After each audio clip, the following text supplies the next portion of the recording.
దేవునికి మహిమ కలుగునుగాక. క్రీస్తునందు ప్రియమైన దేవుని బిడ్డలందరికీ ప్రత్యేకమైన వందనాలు. ఈ జూలై మాసము ఈ యొక్క ప్రత్యేకమైన వాగ్దానముతో మీ అందరినీ దర్శించుటకు దేవాది దేవుడు, ప్రభులకు ప్రభు, రాజులకు రాజు, ప్రభు యేసుక్రీస్తు వారు నాకు ఇచ్చిన యొక్క మంచి తరుణమును బట్టి దేవునికి స్తోత్రములు తెలియచేస్తున్నాను. ప్రియా దేవుని బిడ్డ, ఈ నెలలో దేవుడు మనకిస్తున్న వాగ్దానము మొదటి దినవృత్తాంతములు 28వ అధ్యాయము 10వ వచనము. మొదటి దినవృత్తాంతములు, ఫస్ట్ క్రోనికల్స్ 28 చాప్టర్ వర్స్ 10. ధైర్యము వహించి పని జరిగించుము. చూడండి, దేవుడు చెప్తున్నాడు, మీరు ఏ పనైనా చేయడానికి ధైర్యము వహించండి, నేను నీకు తోడుగా వస్తానంటున్నాడు. ఈ జూలై మాసంలో మీరు చేయబోయే ప్రతి పనికి ధైర్యము వహించి, భయపడకుండా, బలహీనపడకుండా, అవిశ్వాసం లేకుండా, కేవలం దేవుని పైన ఆధారపడి ఆ ధైర్యము తెచ్చుకొని పని జరిగించినప్పుడు అది విజయవంతముగా ముగించబడుతుందని ప్రభువారు సెలవిస్తున్నారు. ఆ వాక్యం ఇలాగ సెలవిస్తున్నది, పరిశుద్ధ స్థలముగా ఉండుటకు ఒక మందిరమును కట్టించుటకై యెహోవా నిన్ను కోరుకొనిన సంగతి మనస్సునకు తెచ్చుకొని ధైర్యము వహించి పని జరిగించము. దావీదు మహారాజు మందిరాన్ని నిర్మించాలని ఆశపడతాడు.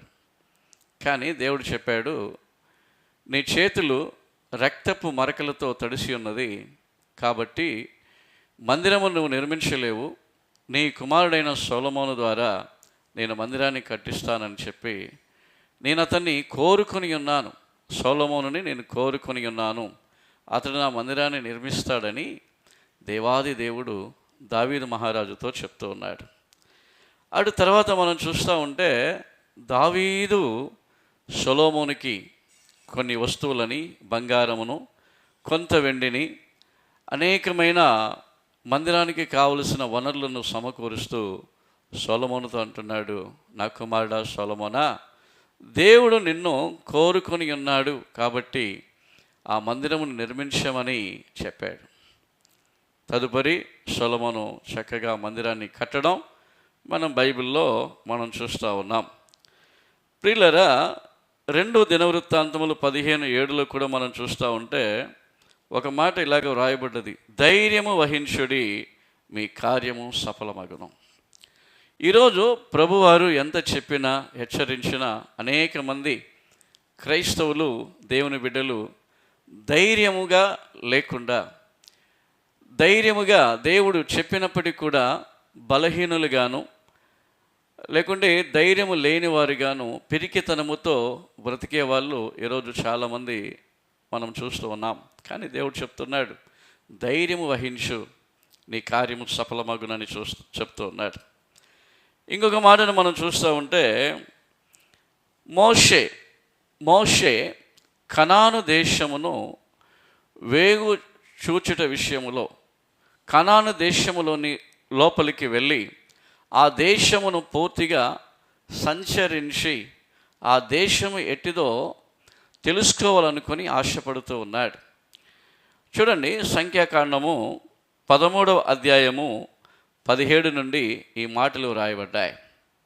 కనాను దేశమును సంచరించి చూచుటకు ధైర్యము తెచ్చుకొనుడి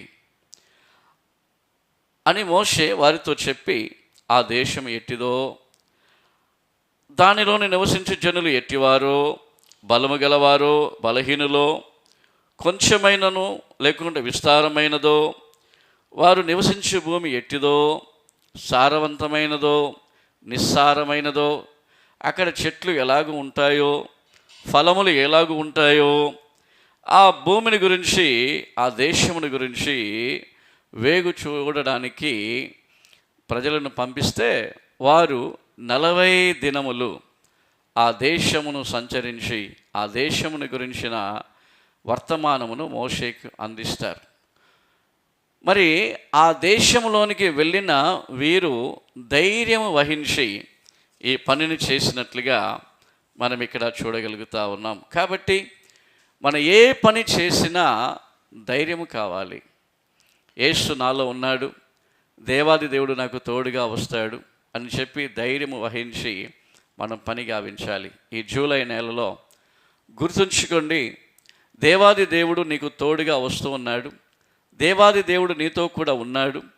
దేవాది దేవుడు నీతో కూడా ఉన్నాడు, నీలో ఉన్నాడు, నీవు దేవుని మందిరమై ఉన్నావు అని గుర్తుంచుకొని ఈ దేవాది దేవుడు నన్ను నడిపిస్తాడని ధైర్యము వహించి పనిని జరిగించండి.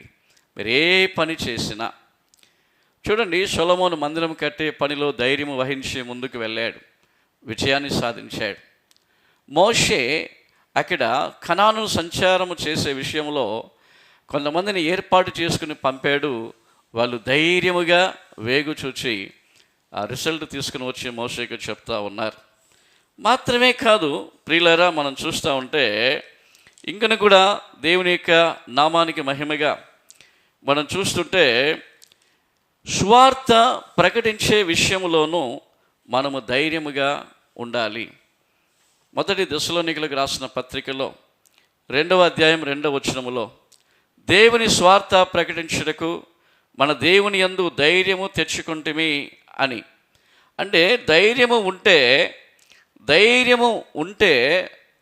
దేవాది దేవుడు మనకు తోడుగా ఉండి మనల్ని అద్భుతంగా నడిపిస్తాడు. దేవుని తోడు ఉండి బలహీనులుగా కాకుండా, దేవుని తోడు ఉండి దేవుని సహాయం ఉండి అవిశ్వాసులుగా కాకుండా, దేవుని తోడు ఉండి దేవుడు ఉన్నాడా లేడా అని సందేహింపకుండా, దేవుడు నీకు తోడుగా ఉన్నాడు, ఆయన నిన్ను కోరుకొని ఉన్నాడు.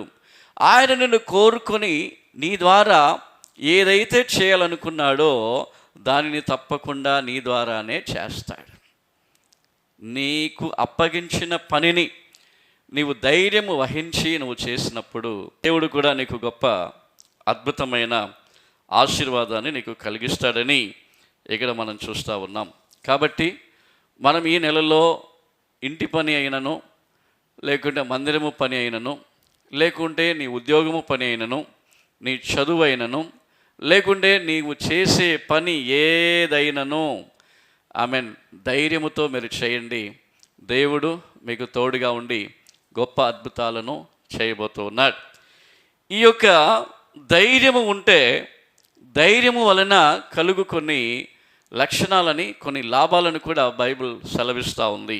అదేంటంటే సామెతల గ్రంథములో 14వ అధ్యాయం 26వ వచనంలో ఒక మాట ఇలాగ చెప్తా ఉంది, యెహోవా యందు భయభక్తులు ఉంటే వానికి ధైర్యం కలుగుతుంది.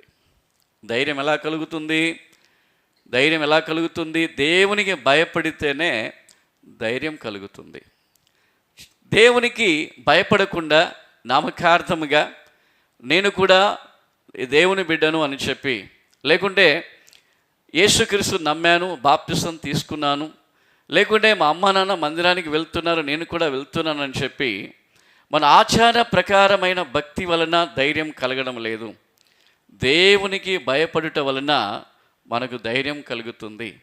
కాబట్టి భయభక్తులతో ఈ నెలలో మనం ఉన్నప్పుడు మన పనులను చేయడానికి ప్రభు మనకు ధైర్యాన్ని ఇచ్చి ముందుకు నడిపించబోతూ ఉన్నాడు. మాత్రమే కాదు, ఇంకొక మాట కూడా అపోస్తుల కార్యములో 28వ అధ్యాయం 15వ వచనం ఈ విధంగా సెలవిస్తున్నది, దేవాది దేవునికి కృతజ్ఞతాస్తుతులు చెల్లించేటప్పుడు ధైర్యం కలుగుతున్నది. కృతజ్ఞతాస్తుతులు చెల్లించడం అంటే దేవుడు చేసిన మేళ్లను బట్టి, గత మాసములో దేవుడు మనకు ఎన్నో మేలు చేశాడు, వాటిని బట్టి థ్యాంక్స్ చెప్పడం. కృతజ్ఞత రెండవది స్తుతులని చెప్తున్నాడు. స్తుతులు అనేటప్పుడు స్తోత్రించడం, దేవునికి స్తుతులు చెల్లించడం, ఆరాధన చేయడం. అంటే కృతజ్ఞత చెప్పుతూ దేవునికి ఆరాధన చేస్తే మనకు ధైర్యముతో నింపబడతాం. దావీదు ఆయన గొల్యాదుకు ముందు ఏ విధముగానైతే ధైర్యముగా నిలబడ్డాడో, ఆ ఫిలిష్తీయుని ఏ విధంగానైతే చంపాడో మనం చూస్తూ ఉన్నాం. కాబట్టి ధైర్యము మనకు కావాలంటే దేవునికి కృతజ్ఞతాస్తుతులు చెల్లించే వ్యక్తులుగా కూడా మనం ఉండాలి. అదేవిధంగా ఇంకొక మాట కూడా సెలవిస్తుంది. మొదటి తిమోతికి రాసిన పత్రికలో యేసు క్రీస్తు నందలి విశ్వాసమే ధైర్యాన్ని కలిగిస్తుంది. అంటే ప్రభువుపై మనం ఆనుకునేటప్పుడు, ప్రభువారిని నమ్మేటప్పుడు ప్రభు మనకు ఆమెన్ ఏం చేస్తున్నాడంటే విశ్వాసమును మనకిస్తూ ఉన్నాడు. ఆ విశ్వాసమే గొప్ప ధైర్యము మనకు కలుగుతుంది. కాబట్టి దేవునికి భయపడేటప్పుడు ధైర్యం కలుగుతుంది, స్తుతి ఆరాధన చేసేటప్పుడు ధైర్యం కలుగుతుంది, దేవుని నమ్మేటప్పుడు విశ్వసించేటప్పుడు ధైర్యం కలుగుతుంది. ప్రియులారా, దావీదు జీవితంలో మనం చూస్తూ ఉంటే ఒకసారి దావీదు గొల్యాదును సంహరిస్తూ ఉన్నాడు. తదుపరి మనం చూసేటప్పుడు గొల్యాదును సంహరించి అందరితో ఆయన ఆగలేదు. అటు తర్వాత దావీదు చేసిన ప్రతి యుద్ధాలలోనూ ధైర్యము వహించి దేవుడు నాకు తోడుగా ఉన్నాడు, దేవుడు నన్ను నడిపిస్తాడు, సైన్యములకు అధిపతియైన దేవుడు నా తోడుగా ఉన్నాడని చెప్పి దావీదు ప్రతిసారి యుద్ధానికి వెళ్ళేటప్పుడు దేవుని తీసుకుని వెళ్తూ ఉన్నాడు. చూడండి, గొల్యాదును సంహరించడం మాత్రమే కాదు, ఒకసారి వాళ్ళ ప్రజలు పాడుతూ ఉన్నారు, సౌలు చంపినది 1000 మందిని, దావీదు చంపినది 10,000 మందినని పాడుతున్నారు. కారణం ఏంటి? ఈయన ధైర్యంతో యుద్ధము చేసి అనేక యుద్ధాలలో జయిస్తూ ఉన్నాడు. అంత మాత్రం ఆగలేదు. దావీదు చేసిన ప్రతి యుద్ధములోనూ ఏం చేస్తున్నాడంటే విజయాన్ని సాధిస్తున్నాడు. కారణం దావీదు ధైర్యంతో ముందుకు వెళ్తున్నాడు. కాబట్టి ప్రియమైన దేవుని బిడ్డ, ఈ జూలై నెలలో ధైర్యము వహించి నువ్వు పని జరిగించుము. తప్పకుండా దేవుడు నీకు తోడయ్యుండి నిన్ను అద్భుతముగా నడిపిస్తాడు. ఎందుకంటే ఒక మాట ప్రభు చెప్పమంటున్నాడు, ఏంటంటే దేవుడు నిన్ను కోరుకున్నాడు, దేవుడు నిన్ను ఏర్పాటు చేసుకున్నాడు. ఈ సందేశాన్ని వింటున్న నిన్ను దేవుడు ఏర్పాటు చేసుకున్నాడు. You are chosen by God. దేవుని చేత ఏర్పాటు చేసుకోబడ్డ బిడ్డ, నీ ద్వారా దేవుడు తన పనిని చేయించుకోవాలనుకుంటున్నాడు. కాబట్టి దేవుడు నిన్ను ఏర్పాటు చేసుకున్నాడు. కాబట్టి ధైర్యము వహించి పని జరిగించు. ఈ జూలై నెలలో నువ్వు చేస్తున్న ప్రతి పనిని సక్సెస్ఫుల్గా, విజయవంతముగా ప్రభు నీ పక్షమున చేయబోతున్నాడు. దేవునికి మహిమ కలుగునుగాక.